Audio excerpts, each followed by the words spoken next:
Assalamualaikum warahmatullahi wabarakatuh. Perkenalkan, saya Hasani Randi Pradana dari 11.3 nomor absen 16 yang akan memaparkan materi sejarah tentang VOC sampai politik etis. Oke, untuk VOC atau Kongsi Dagang Belanda di Indonesia. VOC didirikan atas prakarsa Prins Maurits pada 20 Maret 1602 yang dikelola oleh 17 dewan atau yang biasa disebut Heren 17. Tujuan didirikannya VOC: yang pertama, menghindari persaingan pedagang antar Belanda; yang kedua, menghindari persaingan perdagangan Eropa; dan yang ketiga, menguasai dan memonopoli perdagangan rempah. VOC juga memiliki hak istimewa atau hak oktroy.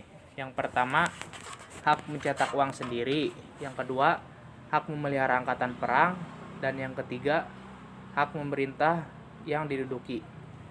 Yang keempat, hak monopoli rempah-rempah. Dalam waktu singkat, VOC mengalami kemajuan pesat. VOC juga menerapkan 4 kebijakan. Yang pertama, kontinenten atau kewajiban bangsa pribumi membayar pajak hasil pribumi.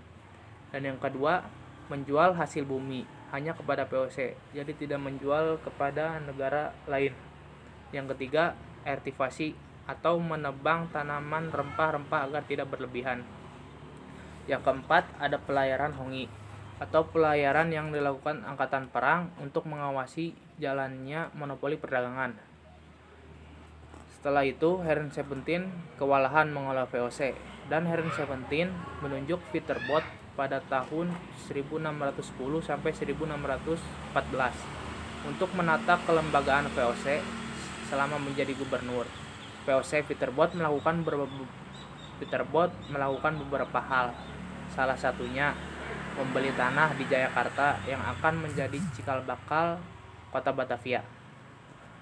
Keruntuhan VOC pada tahun 31 Desember 1799 dikarenakan Indonesia menerapkan sistem feodalisme dan banyaknya korupsi. Oke, selanjutnya saya akan menjelaskan kekuasaan Republik Batab.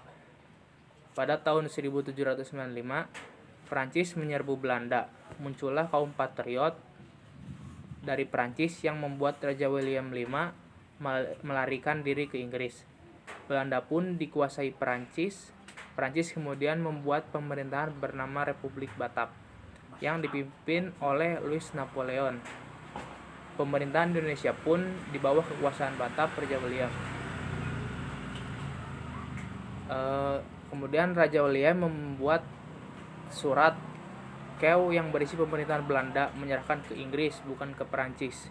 Inggris pun ke Indonesia dan mengambil daerah Padang, Ambon, Aceh, dan membuat angkatan Batab ingin mengambil semua daerah bekas VOC. Louis, pemimpin Batab, menunjuk Daendels pada 1808 hingga 1811 yang memberi tugas mempertahankan Jawa, menghapus feodalisme, membuat berbagai kebijakan. Ada pula kebijakan pertahanan. Yang pertama, memperbanyak jumlah pasukan 18.000 orang pribumi. Yang kedua, membuat angkatan Legiun Mangkunegara. Dan yang ketiga, membangun jalan raya Anyar Panarukan. Adapun kebijakan politik dan pemerintahan. Yang pertama, mengangkat bupati sebagai pegawai. Yang kedua, membagi pulau menjadi 23 keresidenan.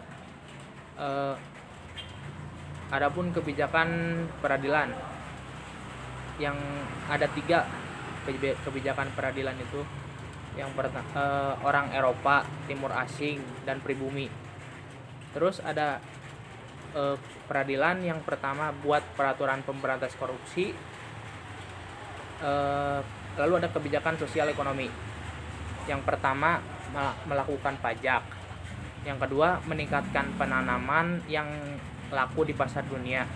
Yang ketiga, rakyat wajib menyerahkan hasil pertanian. Dan yang keempat, menjual tanah kepada swasta. Adanya kesalahan kebijakan, yaitu menjual tanah kepada swasta yang hasilnya untuk diri sendiri. Raja William pun dipecat dan digantikan oleh Jensen. Jensen dipilih pada tahun 1806. Jensen terusir karena wilayahnya dikuasai Inggris. 26 Agustus 1811. Batavia dikuasai Inggris. Jensen pun meminta Legion Mangkunegara untuk memukul Inggris, tapi tetap kalah. Pada 18 September 1811, Belanda dipaksa mendatangani perjanjian Tuntang. Pulau Jawa diserahkan kepada Inggris dan orang Belanda dipekerjakan di pemerintahan Inggris. Sekarang saya akan menjelaskan tentang masa pemerintahan Inggris.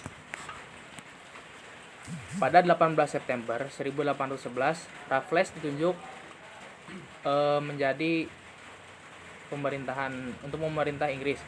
Prinsip yang ditujukan oleh Raffles yang pertama, segala kerja rodi penyerahan wajib dihapus.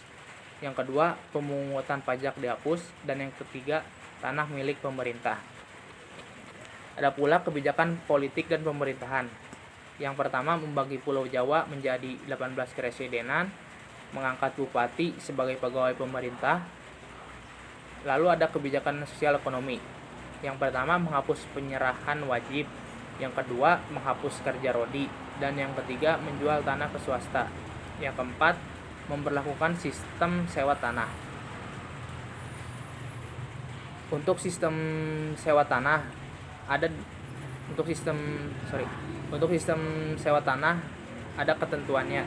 Yang pertama, petani menyewa tanah meskipun pemilik tanah. Yang kedua, harga sewa sesuai kondisi tanah. Dan yang ketiga, menggunakan uang tunai. Adanya banyak kendala pada masa Raffles. Yang pertama, kurangnya pengawasan. Yang kedua, bupati lebih kuat dibanding asisten Inggris. Pemerintahan Raffles kurang memuaskan. Pada 1815, Raffles diganti John Vendal. Namun tak lama, Pulau Jawa harus diserahkan ke Belanda pada 1816. Untuk selanjutnya, saya akan menjelaskan tentang kekuasaan Belanda di Indonesia. Pada 1829, Van den Bosch mengajukan usulan harus melakukan penanaman tanaman di jajahan yang laku di pasaran dunia, dan kaum pribumi dijadikan kerja rodi atau tanam paksa. Ada pula ketentuannya. Yang pertama, petani harus menyediakan setengah tanah miliknya. Yang kedua, tanah yang digunakan bebas pajak. Yang ketiga, hasil panen diserahkan kepada pemerintah. Dan yang keempat, pekerjaan diawasi penguasa pribumi. Penguasa pribumi juga diberi bonus ketika semakin besar setorannya. Maka semakin besar bonus, penguasa pun memaksa pribumi untuk menanam dan memicu penyelewangan terhadap luas tanah. Tanah setengah lebih banyak digunakan. Terus saya akan menjelaskan tentang sistem tanam paksa. Sistem tanam paksa menimbulkan pro dan kontra. Pada 1860 terbit 2 buku Sticker Contraction oleh Franz Max Havelaar oleh Louis Dekker. Sejak itu sistem paksa mulai dihapus dan diganti sistem ekonomi liberal. Kemudian saya akan menjelaskan tentang politik pintu terbuka. Politik pintu terbuka adalah kebijakan perekonomian Indonesia dibuka kepada swasta yang pertumbuhan ekonomi dan kesejahteraan. Ada kebijakan pintu terbuka. Yang pertama, sistem tanam paksa dihapuskan. Yang kedua, ekonomi diserahkan kepada swasta. Dan yang ketiga, ditandai ekonomi diserahkan kepada swasta. Yang ketiga, ditandai mengeluarkan undang-undang agraria. Pelaksanaan pintu terbuka. Yang pertama, perkebunan tebu, perkebunan tembakau. Ada pula dampaknya, yaitu memberi keuntungan kepada swasta. Hasil-hasilnya itu mengalir kepada Belanda. Dan yang terakhir adalah saya akan menjelaskan politik etis. Ada pula program politik etis. Yang pertama, edukasi sebagai pendidikan, imigrasi sebagai saluran irigasi, emigrasi sebagai perataan penduduk. Adapun penyimpangan politik etis. Edukasi, yaitu untuk tenaga kerja, irigasi untuk mengalir perkebunan. Terus emigrasi untuk memenuhi tenaga kerja perkebunan. Ada pula dampaknya. Yang pertama, pembangunan sarana aktivitas pertanian. Yang kedua, pembangunan sarana